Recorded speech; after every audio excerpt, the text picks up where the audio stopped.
Everyone, आप सभी को करण अकेडमी में स्वागत है। दोस्तों, हम लोग चैप्टर साइंस चैप्टर नंबर 11 है ना, एनसीईआरटी, जिसमें विद्युत इलेक्ट्रिसिटी के बारे में पढ़ना है। हम लोगों ने पार्ट 1, पार्ट 2, पार्ट 3 और पार्ट 4 देख चुके हैं। अगर आप लोग नहीं देखे हैं तो इस वीडियो का डिस्क्रिप्शन में मैं लिख दे रहा हूँ, आप जाके उसको पहले देखो, फिर इसको पार्ट 5 में आइए। इस वीडियो में हम लोग देखेंगे वह कारक जिन पर किसी चालक का प्रतिरोध निर्भर करता है। हम लोग यहाँ पे समझने की कोशिश करेंगे किसी चालक का प्रतिरोध किन किन बातों पर निर्भर करता है। तो सबसे पहले आपको मैं समझा दूं कि वह प्रतिरोध क्या है जो चालक पर निर्भर करेगा, बात कह रही है। ठीक है, प्रतिरोध क्या है सबसे पहले जान लो। तो किसी भी चालक का वह गुण जो विद्युत धारा आवेश को क्या करने रोकने की कोशिश करता है ना, विरोध उत्पन्न करता है, उसे ही उस चालक का प्रतिरोध कहा जाता है। यानी उस चालक का प्रतिरोध वह गुण है, वह कारक है जो किसी भी चालक से होकर जो प्रवाहित होने वाले विद्युत धारा को प्रभावित करता है, उसे ही प्रतिरोध कहा जाता है। तो किन किन कारकों पर डिपेंड करता है, यह क्रियाकलाप दिया गया 11.13 में। इसमें अगर आप समझोगे तो उतना तरीके से समझ में नहीं आएगा, और मैं तो आपको जानते ही होंगे, साथ में नोट्स भी आपको प्रोवाइड करते जा रहे हैं। तो सबसे पहले हम समझ लेंगे क्रियाकलाप को, और क्रियाकलाप को मैं अपने तरीके से समझाने की कोशिश कर रहा हूँ, और साथ में जो नोट्स है उसको भी मैं प्रोवाइड करते जाऊँगा आपको। ठीक है, तो सबसे पहले मैं समझता हूँ, एक एग्जाम्पल लेते हैं और एग्जाम्पल से आपको पूरा क्लियर हो जाएगा। ठीक है, और ये क्वेश्चंस 3 नंबर का आते हैं, हर बार आते हैं, बहुत इंपॉर्टेंट क्वेश्चंस है। यहाँ से आपको डायरेक्ट पूछ लेगा वे कौन से कारक है जिन पर किसी चालक का प्रतिरोध निर्भर करता है। ये 3 पॉइंट लिखना है, इससे एक न्यूमेरिकल भी बनते हैं, इसमें एक रिलेशन से निकल कर हम आगे बताऊंगा, तो ये भी आप लोग साथ में नोट्स करते जाओगे। ठीक है, चलिए मैं एक क्या कर लेता हूँ, एक चालक को ले लेता हूँ। चालक समझ रहे हैं, यहाँ पे चालक ले रहे हैं हम। चालक का मतलब कोई भी धातु का तार, जैसे मान लीजिए हमने यहाँ पे कॉपर का ले लिया। ओके, और ये हम बड़ा दिखाने की कोशिश किए हैं। इसमें क्यों बड़ा दिखाने की कोशिश की, ताकि आपको समझ में आए। देखिए, ये वाला पोर्शन जो है ना, इसको हम लोग बोलते हैं अनुप्रस्थ काट का क्षेत्रफल। मतलब काट गया है, इसका अनुप्रस्थ काट का क्षेत्रफल है। ये वाला पोर्शन अनुप्रस्थ काट का क्षेत्रफल है, और ये इसकी लंबाई है ना। ये इसकी बात करें तो हमारी ये लंबाई है। हमने कॉपर का लिया है, और आप जानते हो कोई भी पदार्थ है ना, वो अणुओं से मिलकर बने होते हैं। तो यहाँ पे हमने अणु लिया, जो रेड कलर का देख पा रहे हैं, यहाँ पे हमने अणु लिया है। इन अणुओं को क्या करेगा, जब अगर मान लेते हैं कोई आई प्रभावित कर रहे हैं, यानी कोई करंट प्रभावित कर रहे हैं इस तार से होकर, तो जब करंट जाती है तो इसके अंदर में ये सब हमारा क्या है, इलेक्ट्रॉन्स है। आपको मैंने बताया कि जब करंट ना वो पॉजिटिव टर्मिनल से किधर की ओर जाती है, नेगेटिव टर्मिनल की ओर, और इलेक्ट्रॉन्स क्या करती है, ये नेगेटिव टर्मिनल से लेकर पॉजिटिव टर्मिनल को ट्रेवल करती है। अगर करंट इधर से जा रही है तो ये जो इलेक्ट्रॉन्स है इधर अपना आने की कोशिश करेगा, एक ओपोज करने की कोशिश करेगा। यही जो विरोध उत्पन्न कर रहा है ना ये इलेक्ट्रॉन्स, इनकी प्रभावित की दिशा के वजह से, उसी को तो प्रतिरोध कहा जाता है। जो विरोध उत्पन्न कर रहा है ये इलेक्ट्रॉन्स, तो इनको क्या करेगा, इसको धकेलने की कोशिश करेगा इस साइड में कोशिश करेगा। तो ये विद्युत धारा जो प्रवाहित हो रही थी इस डायरेक्शन में, तो ये प्रतिरोध जो उत्पन्न हुआ वो इलेक्ट्रॉन्स पे डिपेंड कर रहा है।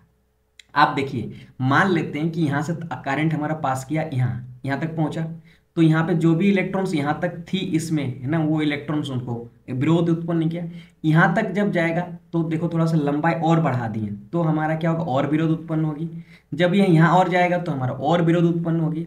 इसका मतलब अगर जितनी ज़्यादा लंबाई की होगी हमारा कोई चालक, उतना ज़्यादा प्रतिरोध उत्पन्न होगा। हमने देखा ना, क्या ज़्यादा उत्पन्न होगा, क्योंकि इलेक्ट्रॉन की संख्या बढ़ते जाएगा, जितना लंबाई होगी उतना ज़्यादा इलेक्ट्रॉन की संख्या बढ़ते जाएगा। जितना इलेक्ट्रॉन की संख्या बढ़ेगी उतना ज़्यादा विरोध उत्पन्न करेगा, और विरोध ही यहाँ प्रतिरोध है। इसका मतलब है सीधा सीधा हमें यहाँ निकल कर आ रहा है कि प्रतिरोध उस चालक की लंबाई पर निर्भर कर रहा है। तो एक बात आपको गांठ ले लेना है कि किसी भी चालक की प्रतिरोध उस तार की लंबाई पर क्या करता, प्रभाव पड़ता है, यानी निर्भर करता है। अगर लंबाई ज्यादा होगी तो प्रतिरोध भी ज्यादा होगा, अगर लंबाई कम होगी तो प्रतिरोध भी कम होगी, ये ध्यान में रख लेना। अब देखते हैं, हमने तो ये कॉपर का लिया, क्या लिया है, कॉपर का ले लिया। क्लियर है। अगर इसी को कॉपर का, जैसे मैंने बोला कि ये वाला एक ज्यादा लंबाई का लिए, पहले वाला लिए ना थोड़ा कम लंबाई का, ये वाला हम लंबाई को अभी क्या कर लिए, दो गुना कर दिए। क्या कर दिया हमने, इस लंबाई को दो गुना कर दी। वैसे ही ये भी कॉपर का ही है, ये भी कॉपर का ही है। अब यहाँ से भी करंट प्रवाहित हो रही है, तो यहाँ प्रवाहित होगी तो इसको क्या कुछ विरोध झेलना पड़ेगा, फिर आएगी यहाँ भी विरोध झेलना पड़ेगा, यहाँ पे जाना और विरोध झेलना पड़ेगा, यहाँ करंट जाएगी तो और विरोध झेलना पड़ेगा। तो हमने देखा कि लंबाई ये कॉपर का ही था, हमारा मेटेरियल सेम है, मतलब पदार्थ की प्रकृति सेम है। सेम प्रकृति का होने के बावजूद भी यहाँ पे क्या हुआ है कि इनकी लंबाई में अगर कम ज्यादा हो गया, जिसके वजह से प्रतिरोध पर क्या प्रभाव पड़ रहा है। अब आइए एक दूसरा कंडीशन को समझते हैं। एक तो मैंने समझ में आ गया। अब क्या कर लेते हैं ना, हम क्या कर लेते हैं, एक ही टाइप के ले लेते हैं। ये हमारा क्या है, कॉपर का है, ठीक है। ये मैंने लिया कॉपर का और ये लिया मैंने सिल्वर का, ठीक है, दो अलग अलग ले लिए। अगर आप देखोगे ना, सिल्वर में जो इलेक्ट्रॉन्स होगी उसकी अरेंजमेंट्स अलग होगी, और ये कॉपर्स के जो इलेक्ट्रॉन्स होंगे उसकी अरेंजमेंट अलग होगी। मतलब यहाँ का जो व्यवस्था होगा इलेक्ट्रॉन्स की जो अरेंजमेंट होने का है ना, वो कैसा होगा, अलग अलग पदार्थ की अलग अलग पढ़े हम लोग। क्या पहले डाल्टन का नियम में पढ़े कि कोई भी पदार्थ है ना, सभी पदार्थ अगर एक ही पदार्थ के एक ही समान के अणुओं से मिलकर बना होते हैं, अलग अलग पदार्थ अलग अलग अणुओं से मिलकर बने होते हैं। मतलब क्या, अणु अरेंजमेंट्स करने की जो अणु होती हैं, अणु के अरेंजमेंट्स है वो अलग अलग होती है। अब बताओ, इसमें अरेंजमेंट्स थोड़ा सा फ्री फ्री है हमारा सिल्वर में, कॉपर में थोड़ा सा और ज्यादा हमारा क्या होता है, जटिल हो जाता है, बहुत ज्यादा इलेक्ट्रॉन्स आपको देखने को मिलेगा। अब अगर इसमें इलेक्ट्रॉन्स अगर आप आई प्रवाहित हो रही है इससे होकर, तो बताओ इसका ज्यादा झेलना पड़ेगा क्योंकि ज्यादा इलेक्ट्रॉन्स है। सिल्वर पास कम इलेक्ट्रॉन्स, बीच में खाली जगह है, तो इसको आसानी से जा सकेगा। तो इसका मतलब देखो कि कॉपर का होने की वजह से इसमें प्रतिरोध ज्यादा उत्पन्न हो रही है, और ये सिल्वर का होने से इसका प्रतिरोध कम उत्पन्न हो रही है, ठीक है। तो ये हम कह सकते हैं कि पदार्थ की प्रकृति पर भी डिपेंड करता है कि प्रतिरोध कितना उत्पन्न करेगा उस चालक के। तो दूसरा पॉइंट, तीसरा पॉइंट हमारा क्लियर हो जाता है। बोला किसी चालक का प्रतिरोध उस चालक के पदार्थ की प्रकृति पर निर्भर करती है, मतलब किससे बना हुआ है। बात क्लियर है। आप सोचिए, एक मैं और एग्जांपल देता हूं कि आपका मान लेते हैं कि हमारा ऐसा, ठीक है, ऐसा कर दिए हैं कि हमने बोला कि एक तार लिया है, एक ही मेटेरियल वही है ना, मैं कॉपर का ले लिए, एक और ले लिए हम ये मोटा वाला ले लिए, ठीक है। अब देखिए इसका अनुप्रस्थ काट का क्षेत्रफल ज्यादा है ना, इसका अनुप्रस्थ काट का क्षेत्रफल ज्यादा है, इसका कम है। तो अगर जैसे करंट यहाँ पास करेगा तो इसमें इलेक्ट्रॉन्स ज्यादा होगा, जितना ज्यादा एरिया होगा उतना इलेक्ट्रॉन्स होगी, और एरिया जितना कम होगी उतना इलेक्ट्रॉन्स कम होगी। इसका मतलब अनुप्रस्थ काट की क्षेत्रफल पर डिपेंड कर रहा है, क्योंकि ज्यादा अगर एरिया है तो ज्यादा इलेक्ट्रॉन्स उसमें अरेंज हुआ है, और ज्यादा इलेक्ट्रॉन्स हो तो ज्यादा झेलना पड़ेगा, ज्यादा प्रतिरोध उत्पन्न पड़ेगा, और यहाँ पर अगर कम एरिया है तो कम उत्पन्न करना पड़ेगा। इसीलिए हम कह सकते हैं चालक के अनुप्रस्थ काट का क्षेत्रफल, जिसको हम लोग बोलते हैं ये वाला है ना, ये अनुप्रस्थ काट का क्षेत्रफल पर निर्भर करता है।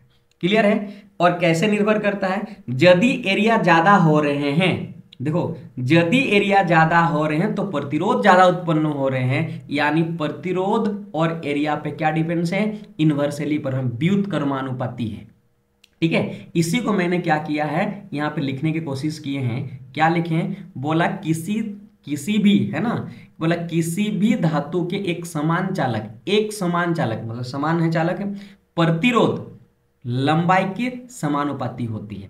मैथमेटिकली अगर मैं यहाँ पे जो पढ़ा कि लंबाई पर निर्भर करता है, तो कैसे निर्भर करता है, तो बोलोगे भाई एल जो है ना हमारा, एल कैसे निर्भर करता है, प्रतिरोध से। जितना ज्यादा प्रतिरोध होगी, यानी आर जितना ज्यादा, जितना लंबाई जितना होगी उतना प्रतिरोध होगी, तो हम डायरेक्टली प्रोपोर्शनल कहेंगे, आर डायरेक्टली प्रोपोर्शनल 1। तो एक समीकरण निकल कर रहा जो मैंने पहले पॉइंट में लिखा, लंबाई की समानुपाती होती है, जितना लंबाई बढ़ाएंगे उतना ही प्रतिरोध। हमने देखा कि अनुप्रस्थ काट का क्षेत्रफल, यहां पर अगर क्षेत्रफल ज्यादा बढ़ाएंगे तो प्रतिरोध क्या होगा, क्षेत्रफल कम करेंगे तो प्रतिरोध ये हो जाएगा। तो अनुप्रस्थ काट के क्षेत्रफल का व्युत्क्रमानुपाती होता है। तो हमारे यहाँ पे आर जो होगी वो व्युत्क्रमानुपाती होगी उसके एरिया से। बात समझ में आया, उसके एरिया से। तो ये हमारा क्या हो गया चैप्टर, ये इक्वेशन 2। अगर इन दोनों इक्वेशन को अगर बोले हम समीकरण, क्या कह सकते हैं कि समीकरण 1 और 2 से, 1 और 2 से, ठीक है, 1 और 2 से अगर निकालें, हम एनसीईआरटी को भी लाइन लाइन समझाऊंगा आपको। तो यहाँ आपको क्या मिलेगा कि आर ए समानुपाती एल बाई ए, ठीक है। कभी भी हम जब ये समानुपाती को हटाते हैं तो हमें एक बराबर लगता है, बराबर यूज करने के लिए एक हम स्थिरांक यूज करते हैं। यहाँ पे हम जो स्थिरांक यूज करेंगे ये जिसको बोलेंगे L/A। तो एक बहुत बड़ा इंपॉर्टेंट फॉर्मूला निकल के आया है जो इससे न्यूमेरिकल बनता है R=, इसको रो पढ़ेंगे, है ना, क्या पढ़ेंगे, ये जो हम लिए हैं ना इसको हम लोग पढ़ेंगे रो। क्लियर है, इसको हम लोग पढ़ेंगे रो। सो R=ρ×L/A। ठीक है, R=ρ×L/A। जो यहाँ पे हमारा रो होगा ना इसको हम लोग प्रतिरोध नहीं प्रतिरोधकता कहेंगे, प्रतिरोधकता कहेंगे, याद रखना, रोधकता, प्रतिरोधकता कहेंगे किसको, रो को। आपको अगर न्यूमेरिकल क्वेश्चंस में आएगा जब भी प्रतिरोधकता का मान मतलब रो का बारे में बात कर रही है। तो ये हमारा निकल कर फॉर्मूला आया R=ρ×L/A। समझ में आ गया। यदि हम इस रो का यूनिट निकालना चाहें तो फिर हम कैसे निकाला जा सकता है, देखो इसको हम क्या कर लेंगे, जो R है ना R=ρ×L/A है। अगर मैं इसको मल्टीप्लाइड करूं तो मुझे क्या मिलेगा, R×A। ओके, और यहाँ से हमारा क्या होगा, ρ×L। यहाँ से मैं रो निकालना चाह रहा हूं तो रेडियस अपॉन एरिया बाय क्या हो जाएगा तुम्हारा लेंथ। तो ये ρ= आप कहना R×एरिया अपॉन लेंथ। ये भी एक फॉर्मूला निकल कर आया भाई, ये फॉर्मूला इंपॉर्टेंट है कि रो प्रतिरोधकता निकालिए तब आपको निकालना ρ=R×A/L। ए हमारा क्रॉस सेक्शनल एरिया मतलब वो अनुप्रस्थ काट का क्षेत्रफल, और लेल का मतलब यहाँ पे लेंथ हो जाएगा। बात समझ में आ गया है।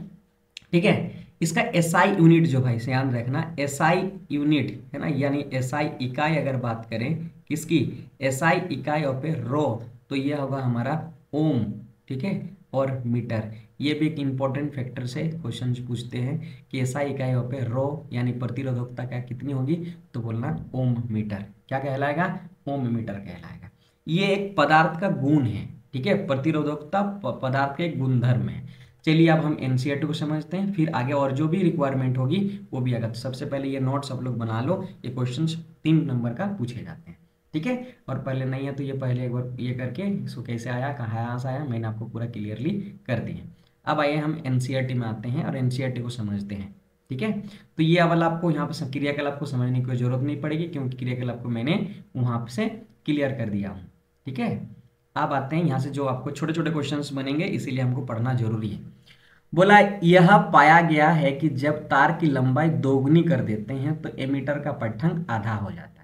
मतलब यहाँ पे अगर हम ले लेंगे एक, क्या कह रहे हैं, इंस्ट्रूमेंट ले लेते हैं कि अगर कह रहे हैं आई क्या होता है, ए एक एमीटर होता है। यदि लंबाई को हम क्या कर लेंगे, दोगुनी कर देंगे। जो एल था पहले, अगर मैं 2L कर दिया तो पहले जो भी हमारा एम्पियर, मान लीजिए हमारा 5 एम्पियर आ रहा था करंट, तो लंबाई जैसे ही बढ़ा दिए, उसकी लंबाई बढ़ा दिए, कितना, लंबाई अगर दोगुना कर दिए तो बोला कि जब तार की लंबाई दोगुनी कर देते एमीटर के पट्टंक आधा हो जाते। तो एमीटर पट्टंक कितना हो जाएगी, 2L कर लेंगे तो आधा मतलब 5/2, तो सोच लो 2.5 निकल करेगी। यहाँ सीधा रिलेशन हो रहा है कि लेंथ को अगर मैं इंक्रीज करता हूँ यहाँ पे, ठीक है, लेंथ को अगर 2 टाइम्स बढ़ा देता हूँ तो उसका एमीटर में यानी प्रतिरोध जरूर बढ़ेगा, तब तो कम घटेगा ही है, क्योंकि हम जानते हैं ओम का नियम से V=IR। अगर मैं यहाँ से R निकालूं तो इसका मतलब होगा V/I, V/I। या फिर यहाँ पे अगर मान लो क्या कह रहे हैं R, क्लियर है। अब ध्यान से सुन लो, V=IR। यदि अगर लंबाई बढ़ा दिए तो ये R घट गया, क्या हो गया, लेंथ बढ़ा दिए, क्या बढ़ा दिए हम, लेंथ बढ़ा दिए, तो पाठ्यक्रम में कितना आया, एमीटर घट गया। मतलब यहाँ एमीटर मतलब करंट, तो इसको सोच लो करंट V/R होता है। ठीक है, जब हम कह रहे हैं कि लंबाई को दोगुना कर रहे हैं, इसका मतलब प्रतिरोध को दोगुना कर रहे हैं, तब तो ये घट रहे हैं। तो लंबाई बढ़ा रहे हैं तो प्रतिरोध भी हमारा बढ़ रहा है। और अगर लंबाई को हम दोगुना कर दें, मतलब आप प्रतिरोध को दोगुना करेंगे तो हमारा करंट कितना आ जाएगा, आधा आ जाएगा। ये रिलेशन समझ में आ गया है। अब आगे समझते हैं हम क्या कह रहा है कि परिपथ में समान पदार्थ का समान लंबाई का मोटा तार जोड़ने पर पट्टंक का बढ़ जाता है, और यहाँ पे बढ़ जाएगा। एमीटर के पट्टंक तब भी अंतर आता है जब परिपथ में भिन्न पदार्थ परंतु समान लंबाई समान अनुप्रस्थ काट के क्षेत्रफल जोड़ते हैं।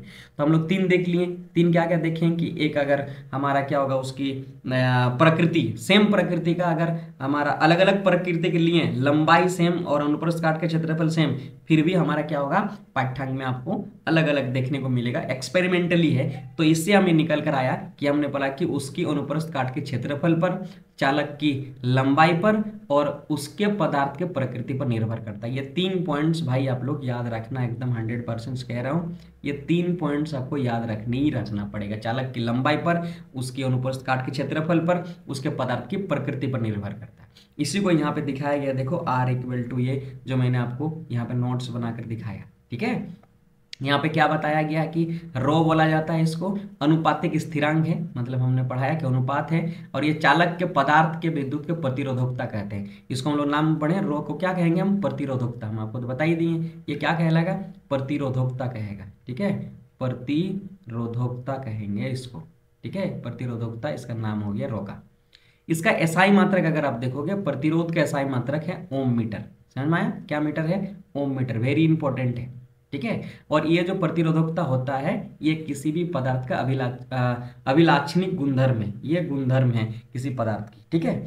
अगर आप देखोगे यहाँ पे इंपॉर्टेंट बात निकल कर आ रहा, ध्यान में रखना है, बोला कि धातुओं तथा मिश्र धातुओं की प्रतिरोधकता अत्यंत कम होती है। ध्यान में रखना है, क्वेश्चन बन जाएगा, बोलेगा धातु, ठीक है, धातु और मिश्र धातु, ध्यान में रखना, यहाँ पे पॉइंट्स लिखते जाओ, धातु और क्या कह रहे हैं, मिश्र धातु, ठीक है, मिश्र धातु, ठीक है, धातु और मिश्र धातु की प्रतिरोधकता यानी रो का मान कम होती है, मान कम होती है, याद रखना। एक पॉइंट्स ये भी आप साथ में लिखते जाओ, ये तो इंपॉर्टेंट पॉइंट्स हो गया, ओके। यदि आप देखोगे, बोला है कि जिस पर 10⁻⁻8 एक्सपेरिमेंटल वैल्यू ओम मीटर प्रतिरोधकता से 10⁻⁻6 ओम मीटर की अगर कोई है तो एक अच्छी विद्युत के चालक है। इसका मतलब जैसे कॉपर, हमारा सिल्वर, ये क्या है, अच्छी विद्युत के चालक है। समझ में आ गया बात का।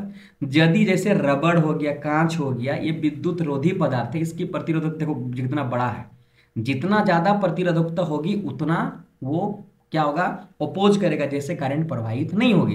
और यहाँ तक माइनस है, 10⁻⁸, 10⁻⁶, मतलब बहुत कम अगर प्रतिरोधकता है तो वो एक अच्छी चालक है। अगर प्रतिरोधकता ज्यादा है तो वो हमारा क्या है, वो बोलोगे विद्युत रोधी पदार्थ है।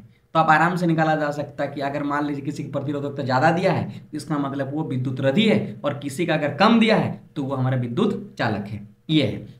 लेकिन भाई यहाँ पे एक और इंपॉर्टेंट निकल कर आ रही है, क्या बोल रहा है कि किसी पदार्थ के प्रतिरोध, है ना, किसी पदार्थ के प्रतिरोध R और प्रतिरोधकता ये रो, दोनों ही ताप के परिवर्तन के साथ परिवर्तन हो जाता है। इंपॉर्टेंट पॉइंट है, बोलोगे R और रो का मान, ठीक है, मान क्या होगा, परिवर्तित होगी, ठीक है। कब परिवर्तित होगी, बोला परिवर्तित होगी जब, ठीक है, परिवर्तित होगी जब तापमान को बढ़ाया जाएगा, ताप में क्या होगा, बढ़ोतरी यानी परिवर्तित होगी, क्या होगा, परिवर्तन होगा, तब हमारा क्या होगा भी। अगर कम हो गया तब पर भी परिवर्तित हो सकता है, ज्यादा हो गया तब पर भी परिवर्तित होगा, ध्यान में रखना है। तो ये दूसरा पॉइंट निकल कर आ गया है, ठीक है।